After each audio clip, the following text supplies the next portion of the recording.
You've been lied to, not by the universe, not by the teachers, not by the gurus or the books or the seminars you've attended. You've been lied to by your own mind. For years, perhaps decades, you've operated under a fundamental misunderstanding about how reality actually works. You were told that if you want something badly enough, if you visualize it with enough clarity, if you repeat the right affirmations with enough conviction, reality would eventually bend to your will. You were promised that desire is the engine of creation. That wanting is the first step. That the intensity of your longing would somehow magnetize your dreams into physical form.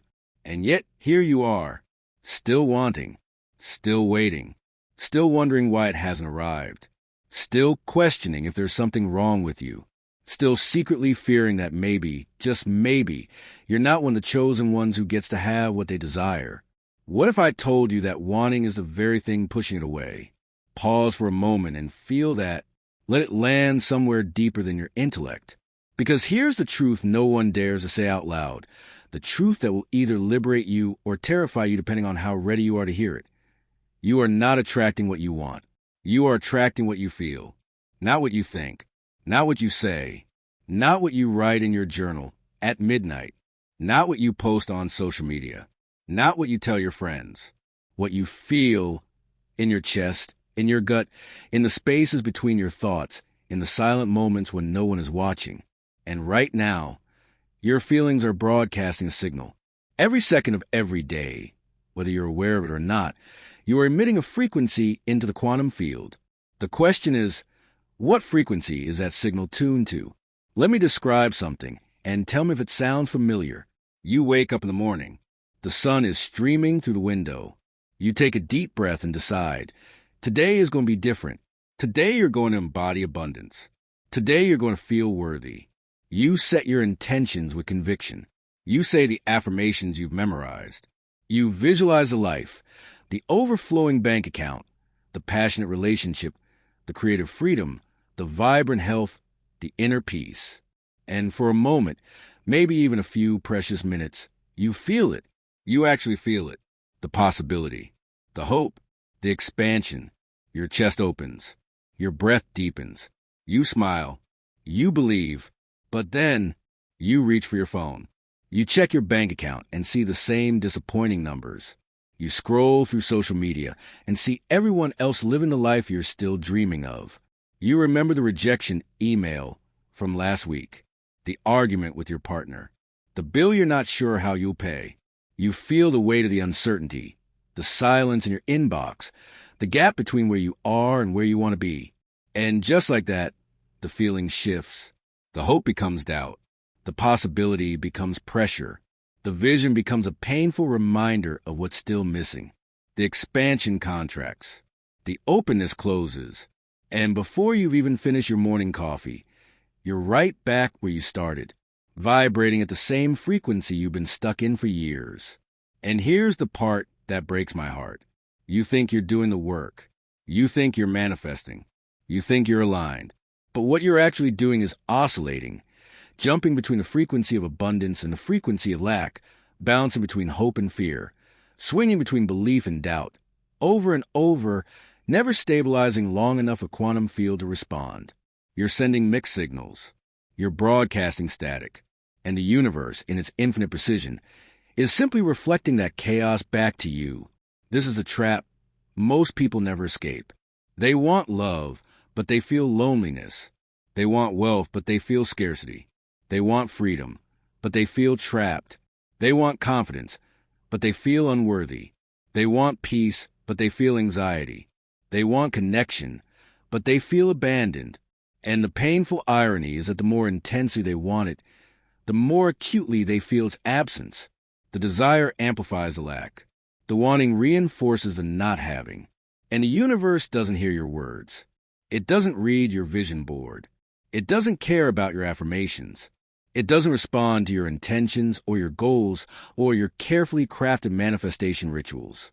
It only responds to one thing and one thing only, your dominant emotional frequency. So while your mind is screaming, I want this, your body is whispering, I don't have this. While your conscious thoughts are focused on abundance, Your subconscious programming is saturated with scarcity, while your words declare worthiness.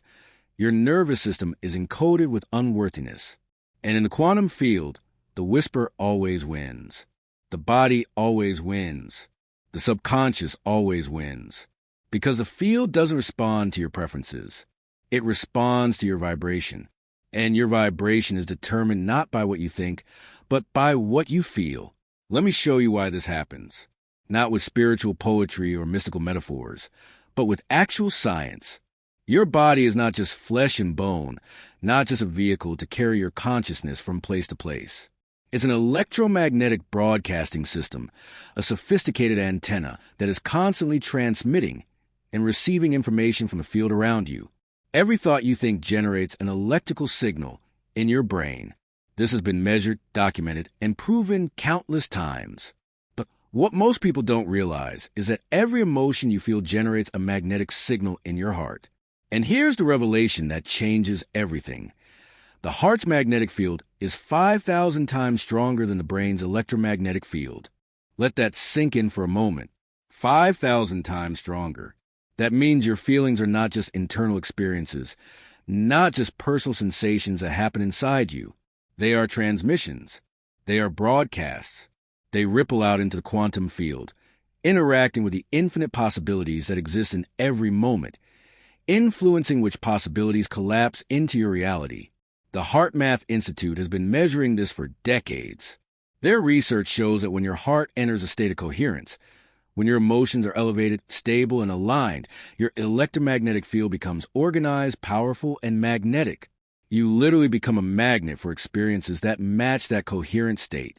But when your heart is in chaos, when you're feeling fear, doubt, frustration, anxiety, or any form of emotional turbulence, your field becomes scattered, fragmented, and weak.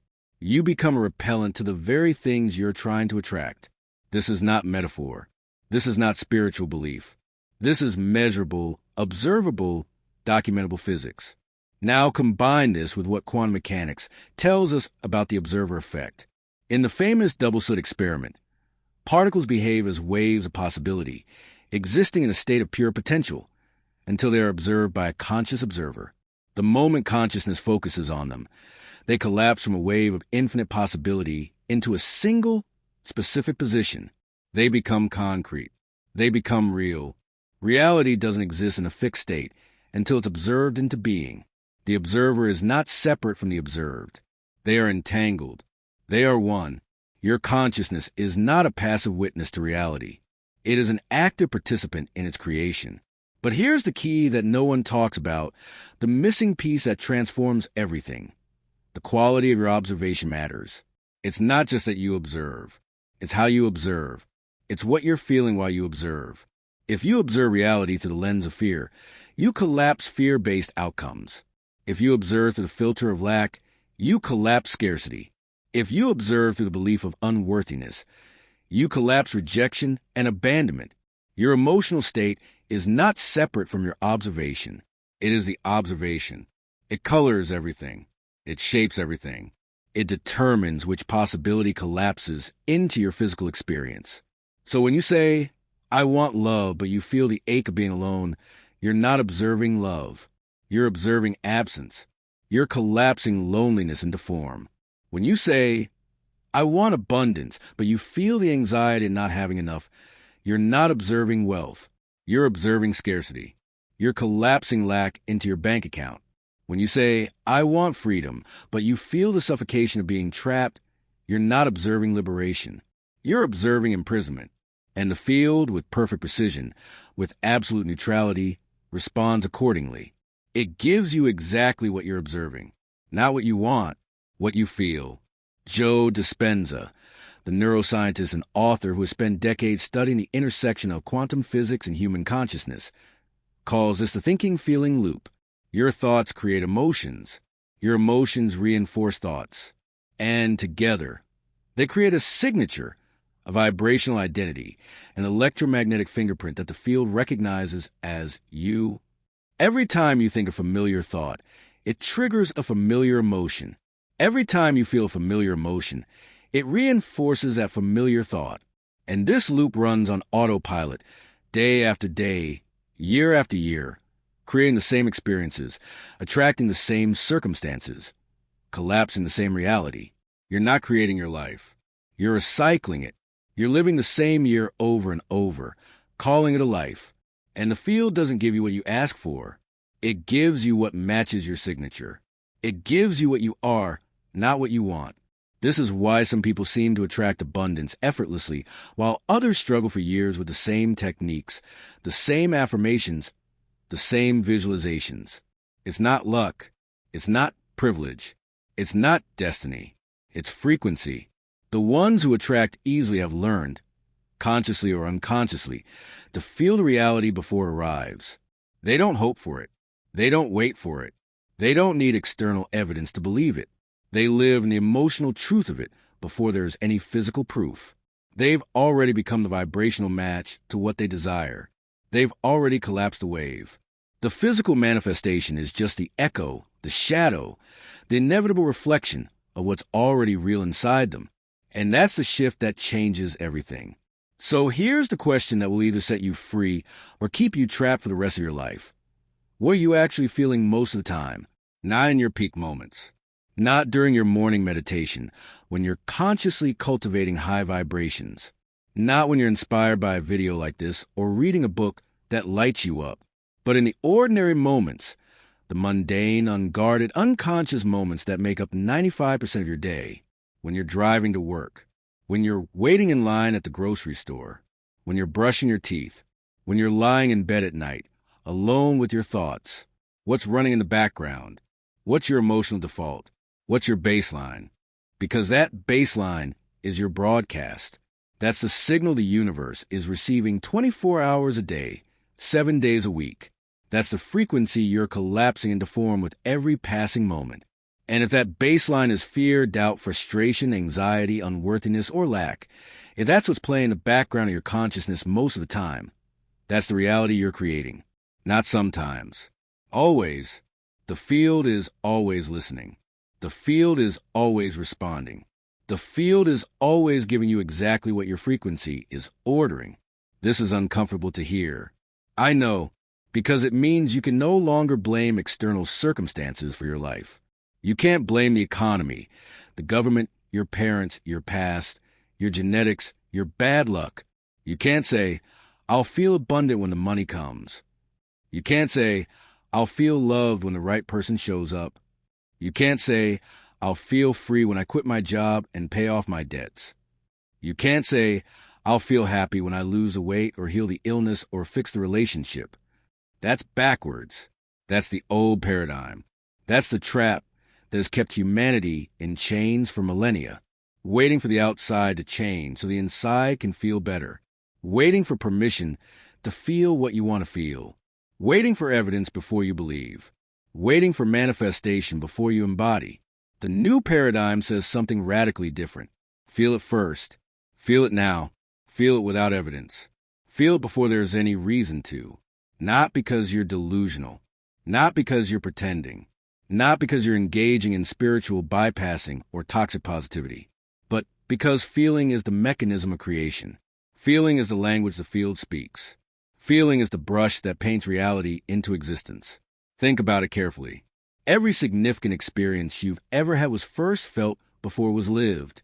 You felt nervous before the job interview, and that nervousness influenced how you showed up. You felt excited before the vacation, and that excitement colored every moment of the trip. You felt anxious before the difficult conversation, and that anxiety shaped how it unfolded. The feeling came first. Always. The external event just gave you permission to feel what you were already primed to feel. It just reflected back what was already inside you. So what if you stopped waiting for permission? What if you gave yourself the feeling now? Not as a trick, not as a manipulation, not as a technique, but as an act of radical sovereignty. What if you decided once and for all that your emotional state is not a reaction to your circumstances, but a choice you make independent of them? What if you took back control of the one thing that actually creates your reality? This is radical. This is quantum.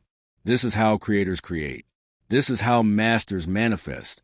This is a secret that has been hidden in plain sight in every spiritual tradition, every mystical teaching. every quantum physics textbook.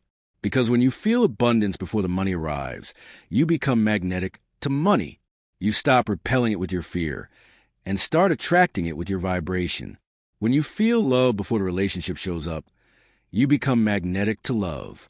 You stop pushing away with your loneliness and start drawing it in with your wholeness. When you feel free before the circumstances change, you become magnetic to freedom. You stop creating more imprisonment with your resistance and start collapsing liberation with your embodiment. Not because the universe is rewarding you for good behavior, not because you've earned it or deserved it or finally said the right words, but because you become a vibrational match. You've tuned your frequency to the station that's playing what you want. You aligned your electromagnetic signature with the reality you desire. The field doesn't reward. It reflects. It mirrors back what you're broadcasting with perfect precision, with absolute neutrality, with complete fidelity. It doesn't judge you. It doesn't test you. It doesn't make you wait until you're worthy. It simply responds to your signal. So the question is no longer, how do I get what I want? That question keeps you in the paradigm of lack, of seeking, of not having. The real question, the only question that matters is, how do I become the feeling of already having it? Let me give you the practical key, the bridge from understanding to embodiment. Because intellectual understanding alone will not change your life. Knowing this information means nothing if you don't practice it, embody it, live it. It's not enough to think the thought. It's not enough to say the words. It's not enough to understand the concept. You must install the feeling in your body. You must make it physical. You must make it cellular. You must make it so familiar that it becomes your new normal. Your nervous system has been conditioned, possibly for decades, possibly since birth, to feel a certain way. Stress has become your default. Vigilance has become your resting state. Not enoughness has become your baseline. These patterns aren't just mental. They're not just psychological. They're somatic. They live in your body. They're encoded in your fascia. They shape your posture. They control your breath. They create tension patterns in your muscles. They influence your heart rate, your hormones, your immune function. Your entire physiology has been organized around emotional states you practice most often. And your physiology is your broadcast. Your body is your antenna. So when you try to feel abundance while your shoulders are tight and your breath is shallow and your jaw is clenched and your heart is racing and your gut is churning with anxiety, the body doesn't believe you. There's a mismatch between what your mind is trying to feel and what your body is actually expressing. And the field responds to the body, not the mind. If the body doesn't believe, the field doesn't respond. If the nervous system is screaming danger while your mind is whispering abundance, the field hears the scream. This is why embodiment is everything. This is why you can't think your way to a new reality. You have to feel your way there.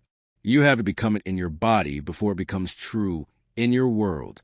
Here's how to begin this process of somatic transformation. First, identify the feeling, not the thing you want. The feeling. What would it feel like to already have what you desire? Not the object itself. The emotional signature the object would give you. If you want money, ask yourself, what feeling am I really after? Maybe it's security. Maybe it's safety. Maybe it's expansion. Maybe it's freedom. Maybe it's power. Maybe it's peace of mind. Get specific. Name it precisely. Because once you name it, you can generate it. Once you identify the feeling, you realize that the feeling doesn't actually require the money. The feeling is available now. The feeling has always been available. You've just been waiting for permission. If you want love, what's the feeling underneath? Maybe it's warmth. Maybe it's connection. Maybe it's being truly seen and accepted. Maybe it's belonging. Maybe it's safety in another's presence.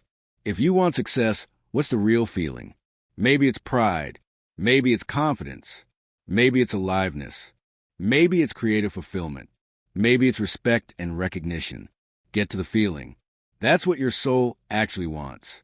The thing, the money, the relationship, the achievement is just a delivery mechanism for feeling.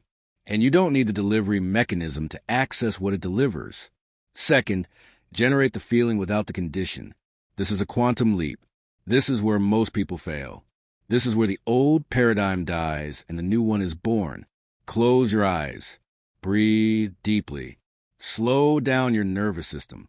Calm the inner chaos. And then ask yourself, where in my body would I feel this if it were already true? If I already had everything I wanted? If my life was already complete? If my dreams had already manifested? Where would I feel that in my physical form? Maybe security lives in your chest, a warmth spreading through your sternum, an openness in your heart, a relaxation in your ribs. Maybe confidence lives in your spine, an uprightness, a groundedness, a sense of presence and power. Maybe love lives in your belly, a soft warmth, a fullness, a sense of being held. Find it, locate it in your body, and then feel it, not with your mind, with your flesh, with your cells. Let it expand, let it grow, let it become more real than your current circumstances. This is not visualization. This is not imagination. This is somatic installation. You're teaching your nervous system a new baseline.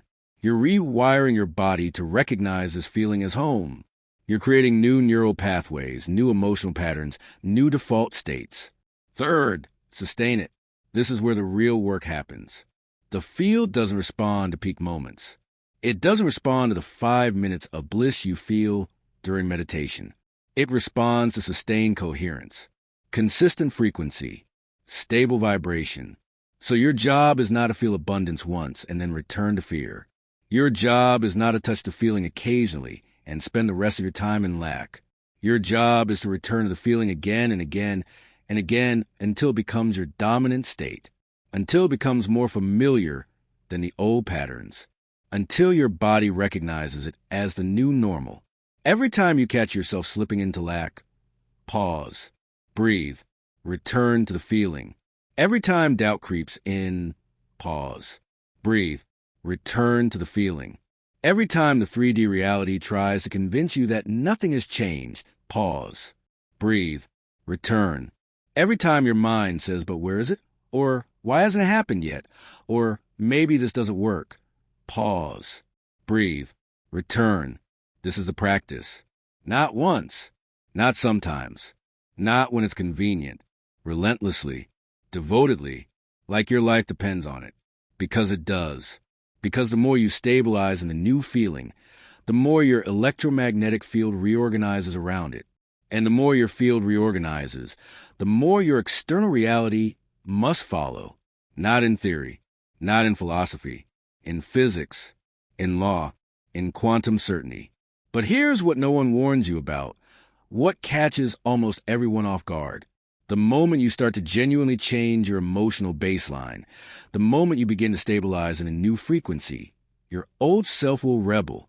It will resist. It will fight back with everything it has. The shift will feel strange, uncomfortable, unfamiliar, even dangerous. Your body might tense. Your mind might race. Your ego might scream. Why? Because your nervous system is addicted to the familiar. It doesn't care if the familiar is painful. It doesn't care if the familiar is keeping you stuck. It only cares that it's known. Known is safe. Known is predictable. Known is survivable. And anything unknown, even if it's wonderful, even if it's what you've been praying for, registers as potential threat. So when you begin to genuinely feel abundant, to really embody prosperity, your body might contract, your shoulders might tighten, your breath might shorten, your mind might say, this is fake. Your ego might whisper, who do you think you are? Old memories might surface. Old fears might activate. You might suddenly remember every time you were disappointed, every time you were rejected, every time you tried and failed. This is not a sign that it's wrong. This is not a sign that you're doing something harmful or delusional. This is a sign that it's working. This is exactly what's supposed to happen when transformation is occurring, because the resistance you feel is the friction between who you've been and who you're becoming. It's the old identity fighting to survive. It's a familiar self clinging to existence. It's the nervous system sounding alarms because you're venturing into unknown territory. And in that moment, in that crucial threshold, you have a choice. You can listen to the resistance. You can collapse back into the old feeling, the familiar suffering, the comfortable lack, the known pain. And the field will immediately mirror that. You'll snap back to your old reality like a rubber band, or you can breathe through the discomfort. You can hold the new feeling despite the resistance. You can let the old self die, not dramatically, not violently, not with force or aggression, but gently, consciously, with compassion for the version of you that needed that protection, that developed those patterns for good reasons, that was just try to keep you safe. You honor that old self even as you release it. You thank it for its service even as you let it go. You recognize that it was never your enemy, just a strategy that has outlived its usefulness. This is the death of the seeker. This is the birth of the embodied creator. And it happens not once, but 1,000 times. Every day, every hour, every moment you choose a new feeling over the old pattern. Every time you return to coherence instead of collapsing into chaos. Every time you hold your new frequency despite the evidence of the old world. So, let me leave you with this final transmission. You are not broken. You are not blocked. You are not cursed. You are not unlucky. You are not unworthy. You are not forgotten by the universe. You are simply broadcasting a signal you didn't consciously choose. A signal inherited from your parents, your culture, your trauma, your conditioning. A signal you learned before you knew you were learning. A signal that became so familiar you thought it was you, but it's not you. It never was. It's just a frequency. And frequencies can change. The signal can shift. You can shift it, not by wanting harder, not by visualizing more, not by adding more techniques or rituals or practices to your already full spiritual toolkit, but by feeling differently, by choosing, moment by moment, breath by breath, to embody the frequency of what you desire, by becoming, in your body, the version of you who already has it. The love you seek, it's not out there somewhere, waiting to be found by the right dating app or chance encounter. It's in here, inside you, waiting to be felt. The moment you feel loved, truly loved, from the inside out, you become magnetic to love. The abundance you crave, it's not in some future bank account, waiting for the right opportunity or lucky break. It's a feeling you can access right now. The moment you feel abundant, genuinely abundant, cellularly abundant, you become magnetic to wealth. The freedom you long for, it's not behind some external gate, waiting for you to pay off the debts or quit the job or escape the situation. It's the breath you take when you realize you were never actually trapped. The prison was always made of feeling, and feeling can change in an instant. You are the field. You are the signal. You are the observer and the observed. You are the creator and the creation. You are the wave and the particle. You are the question and the answer. And the moment you truly understand this, not intellectually, not philosophically, but cellularly, somatically in your bones, everything shifts. Not because the universe changed, not because reality rearranged itself for you, but because you changed. Because you finally stopped waiting for the outside to give you permission to feel what you came here to feel. Because you finally claimed your sovereignty as a creator. Because you finally understood that you don't attract what you want. You attract what you are, and what you are is what you feel. If something in this message resonated with you, if you felt even a spark of recognition, a stirring in your heart, a whisper that said this is true, then do this one thing right now. Type in the comments below these words. I attract what I feel. I choose to feel it now. Let this be your declaration. Not to prove anything to me, not to signal to others, but to anchor this truth in your field. To send a clear, unambiguous signal to the quantum field that you're done waiting. You're done hoping. You're done oscillating between faith and fear. You're feeling. You're choosing. You're becoming. You're collapsing a new reality with every breath. And nothing, no circumstance, no evidence, no resistance will convince you otherwise.